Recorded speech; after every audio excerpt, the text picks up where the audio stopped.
Once, when I was just a young devotee, Bhakta, so I used to go with the preacher as an assistant. So we were following up with one family. They were one of the most wealthiest in that city. So we used to go do an Padayatra without any appointment, just go and try to ask, find out if the owner is there, the main person is there. Sometimes security would not even allow us inside the gate. Sometimes we would tell and at least reach up to the main door. The wife would tell, no, no, husband is not there. Sometimes as husband is sitting inside, he will tell, no, no, tell them that I am not there. They know Swamiji have come, generally they would have come for some donation or something. So they would never encourage. Couple of times we visited them. So one fine day, the preacher told me, today we have to go early. I read the newspaper. Yesterday night, a big accident has happened in some highway. In that accident, the son of that person has died. Along with him, two, three other most wealthiest families of that city. So their children, so they were drunk. They were going for a jolly ride in the night. So some truck came and hit them. All of them died on spot. So then we thought, let us go. After 2-3 days, the news came to us after 2-3 days actually. So cremation was done. So they were in grief. So we thought, let us visit them. It's the right time to visit. So we went to them. So very graciously they invited us. They called us, received us. We went, sat inside. So the wife of that person came. Wife with the daughter, married daughter, she was married. So both of them came. Then we started preaching to them. Bhagavad Gita, second chapter of the Bhagavad Gita. Pachamshi Jirnani Yata Vihaya. And then we said, the best thing which you can do is chant this Hare Krishna mantra for the liberation of the departed soul. For your son's betterment, you should chant this mantra. So the lady started crying like anything. She said, Swamiji, you came so many times to our house. Why didn't you tell about this mantra before? If you had given this mantra before, at least my son would have been saved. So you should have, somehow you should have told me to chant, I know we didn't receive you properly. Every time you would always just in a mood to send you away. But somehow if you had told about this mantra, I think today my son would have been alive. So that's the condition which all the Pandavas, left out Kaurava families, Gandhari, Dhritarashtra, they are in that condition. So in the previous chapter we heard how after Kurukshetra, all the Kauravas, especially male members, the relatives, except for 5 Pandavas, everyone were killed, including the 5 small children of Pandavas, those who were sleeping, sons of Draupadi. So then how Ashwatthama was punished, then after that the cremation was done. So this chapter, one of the important chapters of Bhagavatam, prayers by Queen Kunti and Parikshit saved. So both the pastimes are being explained in this, where Kunti Maharani starts offering prayers, very famous prayers to the Lord, and then how Parikshit was saved. So that is being explained in this chapter. So in these verses, after the cremation, all the Pandavas, Dhritarashtra, Gandhari, Kunti, Draupadi, and then some daughter-in-laws of Dhritarashtra, that means wives of Kauravas. So they have all gone to Ganges to offer some oblations. So it's a like Prabhupada here it's mentioning that it's a general custom. At least here in these places, they all go to Haridwar for Asti Visarjan and offering prayer to the departed soul. If not, if someone is very far away from Ganges, they go to nearby sacred rivers, any river like that. So because since here Ganga is near, so everyone generally go to Haridwar only. So but otherwise they go to some other river. So like that, all of them have gone to the river, offered oblations. And important thing is that in the second verse which is mentioned, that why people go to Ganges only. What is the significance of going to the Ganges? So here in the translation it's mentioned that having lamented over them and sufficiently offered Ganges water, they bathed in the Ganges whose water is sanctified due to being mixed with the dust of the lotus feet of the Lord. What is so special in Mother Ganges? Why it is celebrated?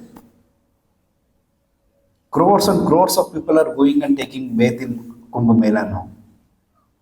So they are go to Ganges only, right? Means after the Sangam, the river is known as Ganges only. No more Yamuna's existence gets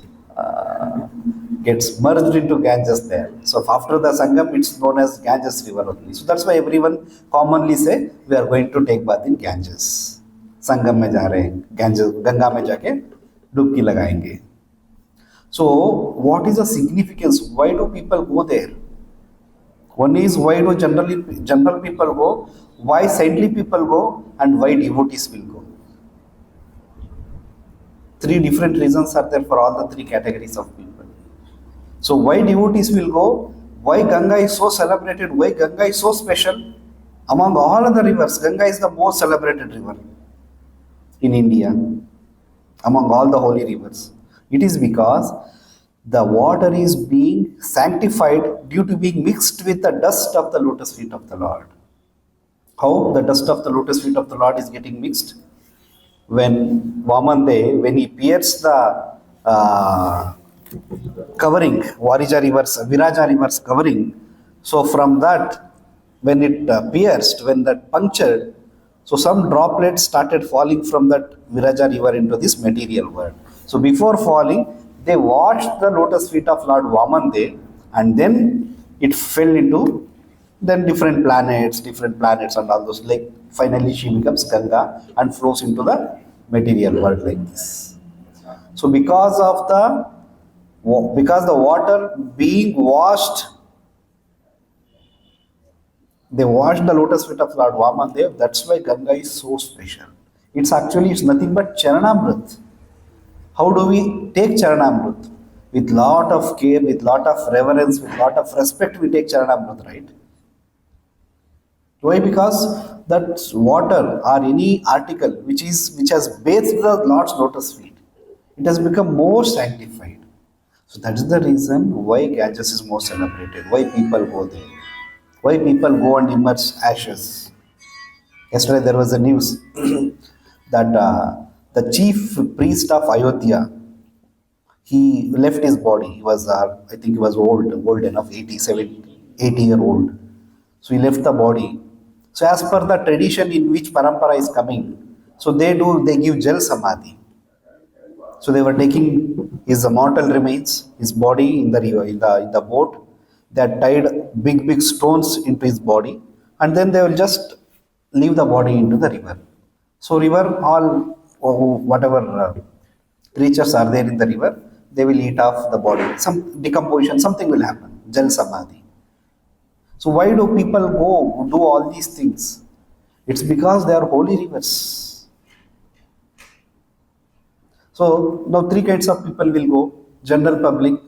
So everyone is going. It's auspicious. It is mentioned in the Puranas, Vedas that especially during Kumbh Mela, especially on particular auspicious days, if you take bath, you will get liberation.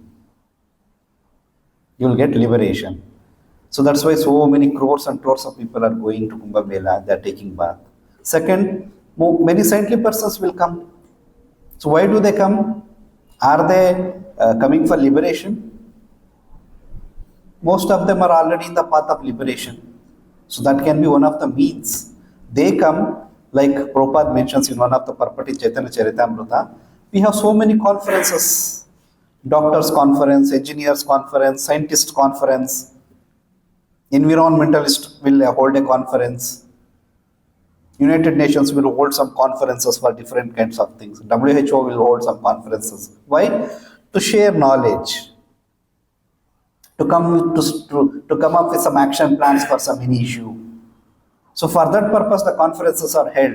Similarly, Kumbh Mela is also one such conference of saintly persons where they all come together, they share knowledge, they take one another's association, they take the benefit of the spiritual atmosphere, auspicious atmosphere which is there in that particular holy place. So for that purpose they come. Prabhupada says there are so many 700-year-old, 1,000-year-old yogis, they come there. Sometimes you will not be able to see them through our naked eyes. They come in a very subtle form, Sukshma Sharira. They come, they take bath, but those who are of that caliber will be able to see, take benefit of their darshan, or maybe even speak to them, take some knowledge from them. Association of the devotees. So this is about other saintly persons. And then devotees. Why do devotees will go? Are we aspiring for liberation? What is the actual mood with which devotees have to go to Kumbh Mela? Many people amongst us would have visited or would be planning to visit. So the very important factor is what is the mood? What is the intention with which we have to go to Kumbh Mela? So you know Prabhupada visited Kumbh Mela twice. 1971 Kumbh Mela, Prabhupada had told the devotees, you should set up a tent, like every akhadas or every spiritual organization will have their own place. Like that we should have our place and we should hold kirtan, we should invite people and preach to them. So 71 Prabhupada personally went to Kumbh Mela. He was there for some couple of days. So there in that context Prabhupada mentions, why do we go to Kumbh Mela? Prabhupada is mentioning, we go to Kumbh Mela for preaching opportunities, not just barely taking baths. So Srila Prabhupada explains that one is not liberated automatically by taking bath at Kumbh Mela on specific auspicious days. Like general public, no, Mauni Amavasya, we have to take bath. Kitna bhi rush ho, hame to jana hi hai. Basant Panchami, that Amrit Snan or Shahi Snan, what is being called as. Mar bhi jayenge to mukt ho jayenge. So that is the mood with which general public go. But what is actually a devotee, what is the mood a devotee should go? Prabhupada is clarifying here that it's not that one is liberated automatically by taking bath at Kumbh Mela on specific auspicious days. But by coming to holy tirthas and taking bath on the holy days, the door to liberation gets opened. The door just gets opened. Just like you get a visa of a particular country. You got a visa, now we have permission to go to that country. But does that mean that you can go? There are so many other factors. You need to have money to book a flight ticket. There are so many other factors which are which are there. So it's like passport. With the passport, yes, you can travel to any other country. Not just passport is enough. You need visa of that country. After getting visa, also there are so many problems. Sufficiently. Even if you have a valid visa, there are many cases where in the US consulate, when you land on the particular airport, the consulate people will interview you. If they find you are not in a proper state of mind, if you are not able to answer them, they'll book a return ticket from that same airport to some Indian cities. They will deport you back. Couple of cases have happened with our devotees. So it's not easy, especially America. Other countries is still okay. America. Now, for visa, how many days waiting period? 500 days. If you apply today for visa interview, you will get an appointment which is after about 500 years. That means about 1.5 years later. That is the waiting period which US visa has. After getting visa, you land on that country. Consulate people, immigration people will ask you some questions. If you are not able to answer that, why do they actually deport you back? They will send it back. They want only people with right frame of mind, people with right consciousness should enter their country. पागल आदमी कोई नहीं आना चाहिए हमारे देश में. जिनको कोई इंटेंशन नहीं है, जिनको कोई पर्पस नहीं है, ऐसे कोई हमारा कंट्री में नहीं आना है. अच्छे लोग ही आना चाहिए. That is the mood. So that's what Prabhupada is saying, that by taking bath, it's not that liberation is guaranteed, but door for the liberation gets opened. And devotees, when they go there, what is the intention? Devotees go with a mood that, for the preaching purpose, not for accumulating any punya. We all know what is the use of that punya. Shine punya martya lokam mishanti. One fine day, even that whatever highest punya you have accumulated will also get diminished. And then after it gets diminished, you have to come back to this martya loka. You have to come back to this material world again. Then what is the use of doing all these gymnastics? So devotee is more happy wherever he gets an opportunity to chant Hare Krishna mantra and preaching opportunities.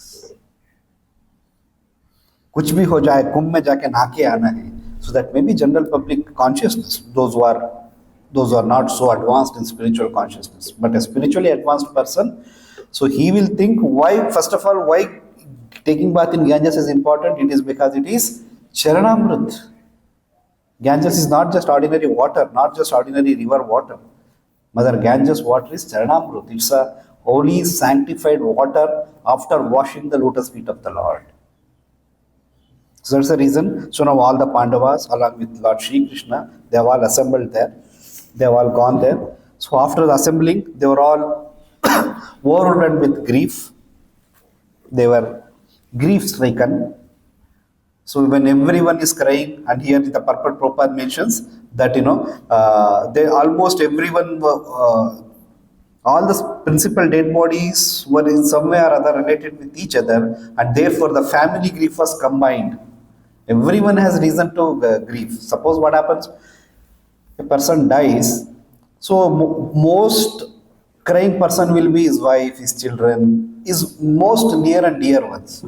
As the relationship becomes more far, the grief will be less.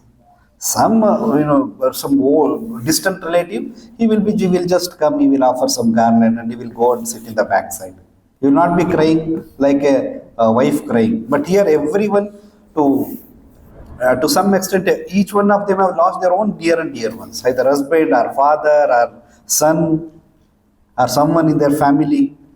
So everyone is crying. So what to do? So now Lord Krishna and also the other saintly persons, those who are there in the banks of the Ganges, they are pacifying the Kauravas and Kurus, leftover Kurus and Pandavas. So, and how they are actually pacifying them, they are just telling, okay, जो भी हो गया, आप क्या कर सकते हैं, आप ऐसे मत रोइए. So they are actually quoting from the Shastras and then pacifying them.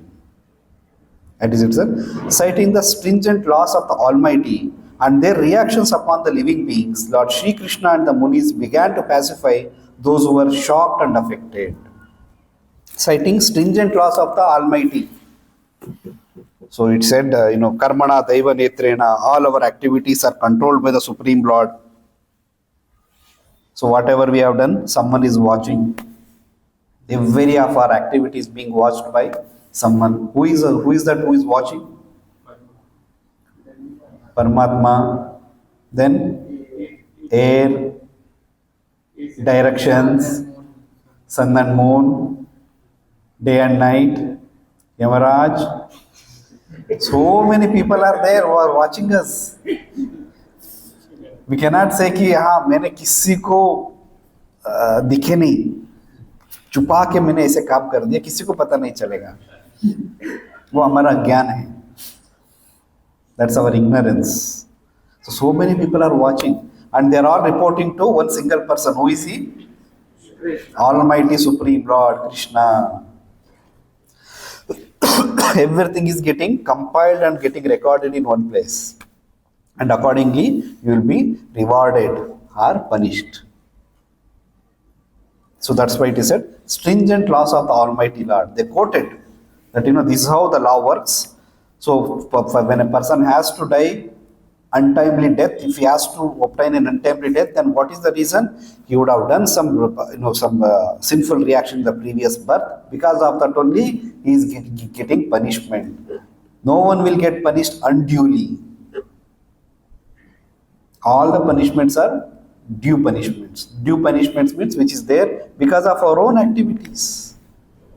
Nothing comes automatically. No one can come and harm us like that.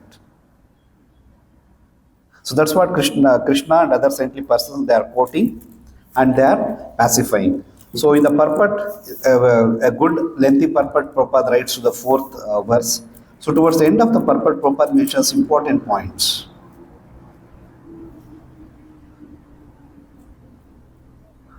By cultivating spiritual knowledge, we can realize that we have nothing to do with all this material paraphernalia. Then at once we become free from material attachment. This clearance of the misgivings of the material existence at once takes place by association with the Lord's devotees who are able to inject the transcendental sound into the depths of the bewildered heart and thus make one practically liberated from all lamentation and illusion. How a person can come out of the lamentation, grief, दुख से इतना जो चीजें जिंदगी में चल रहा है उससे कैसे बाहर आ सकते हैं? Only through association of devotees. Just like how Pandavas and other Dhritarashtra, Gandhari, they are all grief stricken and they are being preached by saintly persons and Lord Shri Krishna. So similarly, if we want to become free from our lamentation, the only way is to take association of the Lord's devotees. And what will they do? They are able to inject transcendental sound into the depths of the bewildered heart and thus make one practically liberated from lamentation and illusion. Lamentation and illusion. One can, if one wants to become free, take Lord's association, Lord's devotees association. They with their preaching, with their transcendental knowledge will preach to us, will bring us out of this lamentation. That is a summary of pacifying measures for those affected by the reactions of stringent laws exhibited in the forms of birth, death, old age and disease. So this is the summary of pacifying measures. What can we do when someone is when someone is grief stricken? When someone is very unhappy, is filled with grief, what should we do? Best way is that the summary of all the teachings is take association of Lord's devotees. Actually, how the laws of the Supreme Lord are so stringent. So the ones we all know that story of King Durga. So he was a very charitably disposed king. He used to give a lot of charities. So once he gave some thousands of cows to one Brahmana. So by mistake, one of the cows from that donated cow comes back and joins his herd, his cow shed. By mistake, the king didn't knew. None of the servants came to know. Cow, sometimes it happens, no, it runs away and comes back and joins his old party, old friends. So then the second batch of cows, when he donated to some other Brahmana, that Brahmana was able to see this cow is already being donated to one person, one Brahmana. Again, that same cow you are donating to me. That became a dispute. The king said, no, it was not my intention. Please give me that cow back. I'll give you some other cow. No, how can you do this? It was an insult to Brahmana. So then he was cursed to become a lizard, a very big lizard. So he was cursed to become a lizard and he was staying in one of the dried well. So when Krishna and his friends, when they were playing, so Krishna's friends saw that dried well and they saw such a huge lizard inside that. So they call Krishna. So Krishna comes and just gives his hand, just puts his hand inside that dried well and he touches that lizard and immediately that lizard becomes Durga. So this example quotes, his intention was not to hurt or offend Brahmana. His intention was very pure. But sometimes unknowingly something happens from our side, with our hands. That also is accountable for our punishment. Then he was cursed to become a lizard. So like this is just to give an example of how the laws of the nature are so stringent. Then how one can escape from this? If that is the case, then every day unlimited number of mistakes will be doing. In another case, there was a king who would always feed Brahmanas. Whoever comes to his kingdom would never go with empty stomach. He would always feed them very nicely. So a set of Brahmanas comes to his kingdom. He prepares a very lavish feast. So finally, the cook was preparing a kheer. So when he was preparing a kheer, because the Brahmanas numbers were more, so some items were getting prepared in the open field. His kitchen was not sufficient enough to prepare all the items, so in the open they were preparing. From the top, an eagle was carrying a serpent. Eagle was carrying a snake. So snake was trying to protect by attacking eagle, by biting eagle. Eagle was trying to protect, so protect itself and also to take that snake away. Generally, eagles they take them to the top of the mountains. They drop from the mountain. When the snake die, then they eat. That's how they generally do that. So eagle was doing so. From the snake, what it did, it collected all the venom which was there in its body, and just poured on the eagle. Seagull, what did when the moment eagle saw venom being thrown into that, just using its wings, it just threw that out. So that venom, that's the snake's poison, comes and falls into kheer which was getting prepared for those brahmanas. So it fell into the kheer. Everyone was served the kheer. बहुत ही अच्छा खीर है, बहुत ही स्वादिष्ट खीर है. सबने खाया. खाते ही सभी ब्राह्मणास मर गए. No, Brahmahatya dosha, it's not an ordinary thing. Brahmahatya dosha is a very, very severe type of an offense, severe type of sinful activity. So the matter went to Yamaraj. Now, whom to be held responsible and given that Brahmahatya dosha? Someone has to be held accountable, right? So then, Yamaraj court started, Chitragupta started describing this and all happened, Maharaj. So now, what to do? किसको जिम्मेदारी ठहराना है? किसको?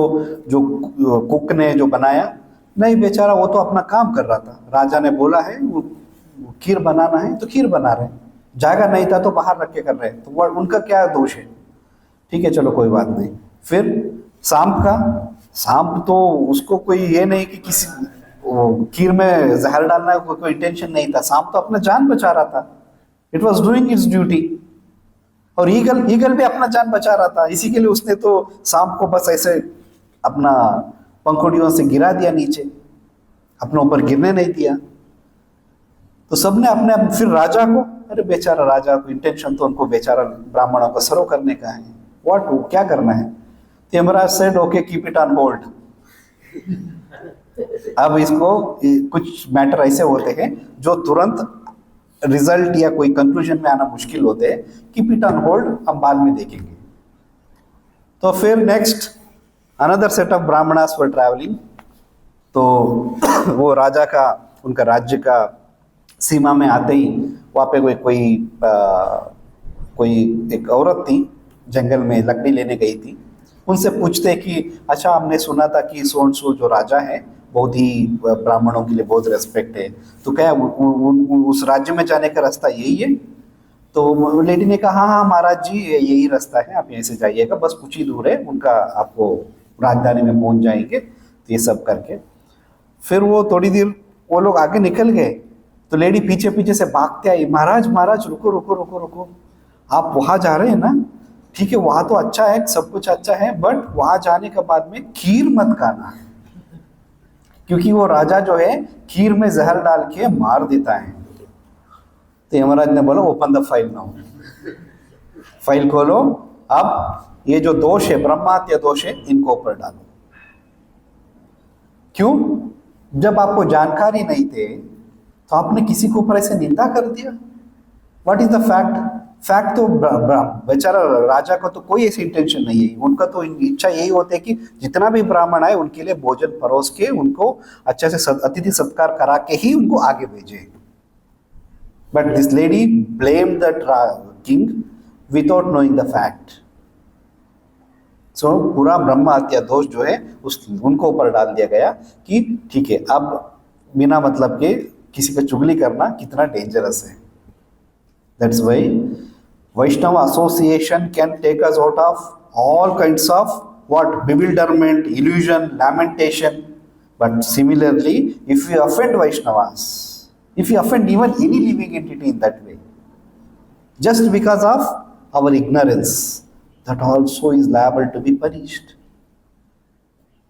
Any living entity, and among the living entities, those who are devotees of the Lord, if you offend them, knowingly or unknowingly, so then bhakti is finished. So then finally, what Krishna is preaching to them, the victims of war, namely the family members of Kurus, were lamenting the problems of death, and Lord pacified them on the basis of knowledge. How did the Lord pacify them? On the basis of knowledge, on the basis of Shastra, Vedic literatures, not just mere some pacifying words. हम आपका साथ है, RIP, rest in peace. तो ये सब ठीक है, but शास्त्र का नजर से देखना, शास्त्र क्या कहते हैं. So this is what actually real meaning of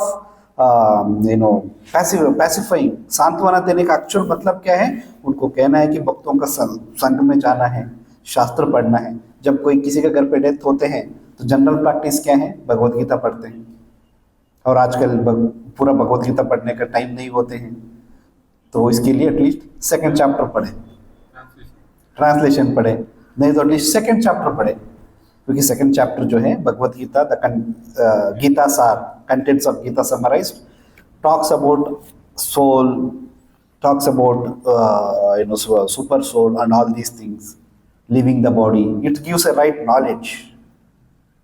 So our preaching should be on the basis of real knowledge, shastras. Okay, कभी जाके गले मिल लिया, थोड़ा उनका साथ 2 मिनट रो लिए, but that is not the real pacification. Real pacification is when we give them right knowledge, and that right knowledge can be given only by the devotees of the Lord, those who are Vaishnavas. So even in this such a situation, the Lord is practically demonstrating that how a devotee will act. So when a devotee, even if he goes to Prayag also, he is not going with a mood of okay, मुझे संगम में नहाने से अमृत हो जाएंगे. अमृत स्नान कहते हैं ना, one will become immortal. Immortality, we all know what is the meaning of immortality in this material world. What will we get by, what will we achieve by gaining that longevity, long living? What is the use of living long in this material world? No meaning. So instead, let us live in the association of devotees in the Lord's kingdom, so that we can do some service and take benefit of that service. With this, I will stop here. Grantara Srimad Bhagavatam ki, Jagat Guru Srila Prabhupada ki, Nitai Gaur Premanande.